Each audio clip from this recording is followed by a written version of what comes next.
Assalamualaikum warahmatullahi wabarakatuh. Halo sobat muda, let me introduce myself. My name is Tengku Malinda. I'm student majoring International Relations Wahid Kasim University. Guna sebagai tugas pemenuhan ujian akhir semester dari mata kuliah Public Speaking, di sini aku bakal ngejelasin atau mempresentasikan sedikit mengenai diplomasi. Terlebih dahulu kita harus tahu nih, diplomasi itu apa sih? Secara konvensional, pengertian diplomasi adalah usaha suatu negara untuk mencapai kepentingan nasional negaranya. Sedangkan menurut Sumario Suryokusumo, diplomasi adalah kegiatan politik yang termasuk dalam bagian dari kegiatan internasional yang saling berpengaruh dan kompleks dengan melibatkan peran pemerintah dan organisasi internasional untuk mencapai tujuannya, serta melalui perwakilan diplomatik atau aktor-aktor lainnya. Dalam mencapai tujuan untuk mengenalkan budaya, negara bisa menggunakan diplomasi. Lalu, diplomasi budaya menurut Milton Cummings adalah sebagai sebuah ide, informasi, seni, serta aspek kebudayaan lainnya dengan tujuan untuk menjaga sikap saling pengertian antara satu negara dengan negara lain maupun antar masyarakatnya. Nah, terkait fenomena nih, judul kali ini yaitu merajut Indonesia melalui diplomasi budaya, kuliner, dan juga senyum. Di era globalisasi yang tanpa batas ini, diplomasi publik yang melibatkan peran serta warga negara Indonesia atau WNI menjadi sangat penting. Diplomasi tradisional yang melibatkan komunikasi antar pemerintah dan antar negara memang penting. Akan tetapi, diplomasi publik yang melibatkan peran serta seluruh warga negara Indonesia jelas lebih efektif. Indonesia termasuk negara yang sedang giat membangun diplomasi publik yang elegan, yang mensinergikan antara perwakilan Republik Indonesia di luar negeri dengan seluruh warga negara Indonesia yang berada di luar negeri. Nah, salah satu bentuk diplomasi publik yang jitu dan terbukti ampuh adalah diplomasi budaya dan juga diplomasi kuliner. Kenapa harus budaya sih? Karena melalui diplomasi budaya terjadinya pertukaran ide, gagasan, nilai, dan informasi menjadi lebih mudah. Cakupan diplomasi budaya juga sangat luas, meliputi bidang seni, olahraga, pendidikan, dan juga sains. Lalu, kenapa harus kuliner? Karena semua makhluk hidup butuh makan, dan dari cita rasa lidah yang khas akanlah cinta.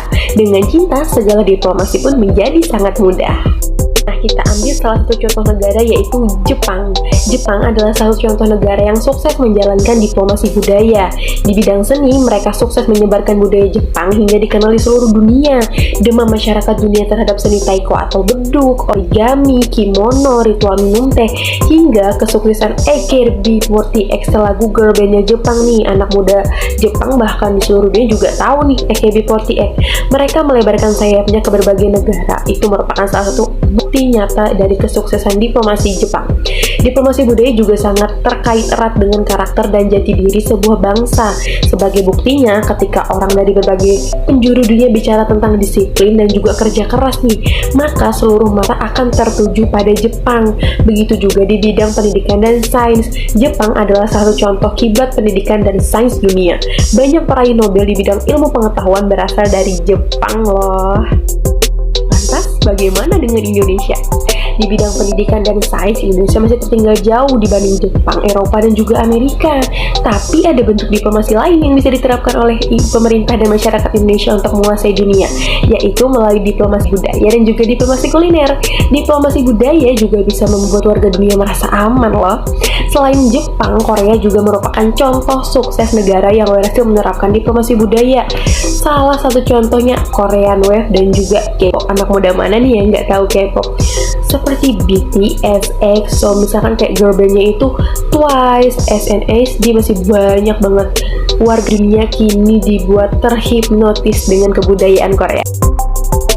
Mengikuti jejak kesuksesan Korea, kini Indonesia pun mulai gencar nih mempromosikan kembali budaya Indonesia ke pentas dunia. Kalau kita pernah tinggal di Jepang nih, betapa kagetnya kita ketika tahu warga Jepang itu suka mempelajari tari-tarian khas Indonesia. Salah satunya adalah tari Bali atau tari kecak yang melibatkan ratusan penari dan ditampilkan di jalanan utama di Jepang. Selain tari Bali, musik roncong yang asli budaya Indonesia juga menjadi kebanggaan warga Jepang. Cinta budaya suatu negara maka akan membuat lebih mudah lagi membuat orang tersebut lebih mengenal dan mencintai negara asal budaya tersebut. Kalau sudah cinta, maka tentu kita akan lebih mudah menjalin kerjasama yang lebih baik lagi, sehingga mampu memberikan keuntungan dan manfaat yang besar bagi negara. Nah, kita ambil salah satu contoh negara lainnya yaitu Arab Saudi. Meskipun sama-sama negara yang mayoritas penduduknya muslim, namun ternyata tidak mudah bagi Indonesia menjalin hubungan diplomasi yang saling menguntungkan dengan Arab Saudi. Berita-berita di media nasional yang sering melaporkan peristiwa kekerasan terhadap TKW di Arab Saudi sepertinya tidak pernah habis. Setelah melewati masa-masa pemberitaan media yang buruk akibat citra negatif sebagai negara eksportir TKW, kini KBRI Riyadh mulai membangun citra positif melalui diplomasi budaya. Pada hari-hari besar nasional, KBRI Riyadh sering mengadakan acara resepsi diplomatik yang mengundang seluruh diplomat dari berbagai negara yang memiliki perwakilan di Arab Saudi. Acara resepsi diplomatik ini selain bertujuan untuk mempererat tali persahabatan antar Indonesia dengan negara sahabat, juga sekaligus sebagai salah satu upaya pendekatan dan pengenalan budaya Indonesia kepada berbagai diplomat asing dan instansi di Arab Saudi. Nah, salah satu pengenalannya yaitu melalui jalur kuliner di Arab Saudi. Dalam acara malam resepsi diplomatik, panitia sengaja nih menyuguhkan makanan khas Indonesia seperti bakso, sate, empek-empek, gado-gado, dan masih banyak lagi. Banyak di antara para diplomat asing dan warga Saudi yang bertanya, apakah makanan-makanan khas Indonesia tersebut dijual di Arab Saudi? Pertanyaan yang menunjukkan ketertarikan mereka terhadap kuliner di Indonesia. Di Arab Saudi ada banyak rumah makan Indonesia yang menyediakan menu Indonesia. KBRI Riyadh juga sangat mendukung keberadaan rumah makan dan toko Indonesia. Dengan semakin banyaknya toko-toko rumah makan Indonesia yang menyebar di seluruh penjuru kota Riyadh, maka produk-produk Indonesia dan makanan khas Indonesia pun semakin dikenal luas di Arab Saudi. Hal ini tentu sangat menguntungkan bagi diplomasi kuliner Indonesia. Dengan semakin terkenalnya budaya dan kuliner di Arab Saudi, diharapkan mampu meningkatkan hubungan baik antara Indonesia dan juga Arab Saudi, dan semakin banyak kerjasama yang saling menguntungkan antara kedua negara. Nah, ini merupakan salah satu ciri khasnya Indonesia, yaitu melalui jalur diplomasi senyum. Selain diplomasi budaya dan kuliner, bentuk diplomasi lain yang bisa dijadikan jurus diplomasi oleh Indonesia adalah diplomasi senyum. Mengutip laporan dari Smiling Report tahun 2009 yang dilakukan oleh satu provider misteri belanja yang berada di Swedia, melaporkan bahwa Indonesia berada di tingkat pertama dalam urutan negara dengan masyarakat paling banyak tersenyum di dunia. Diplomasi senyum juga terbukti mampu memberi kemudahan tugas pada prajurit Indonesia. Lihatlah pasukan Garuda yang bertugas menjaga perdamaian Lebanon. Mereka mudah diterima dan mendapat tempat terhormat di Lebanon karena selalu mengembangkan senyum dalam berkomunikasi. Diplomasi senyum pasukan Garuda juga dianggap salah satu kunci penting dalam mewujudkan misi perdamaian di Lebanon.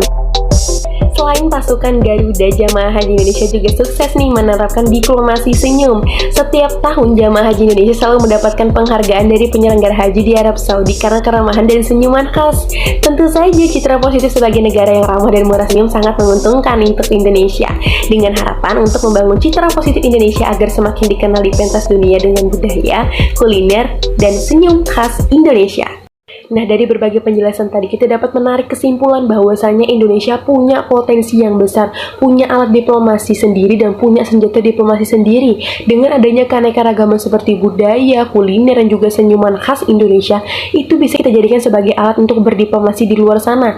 Yang penting yang harus selalu kita ingat adalah kekuatan budaya selalu berasal dari keragaman pemahaman dan bagaimana cara kita mengekspresikan di luar sana. Semangat untuk Indonesia yang lebih maju.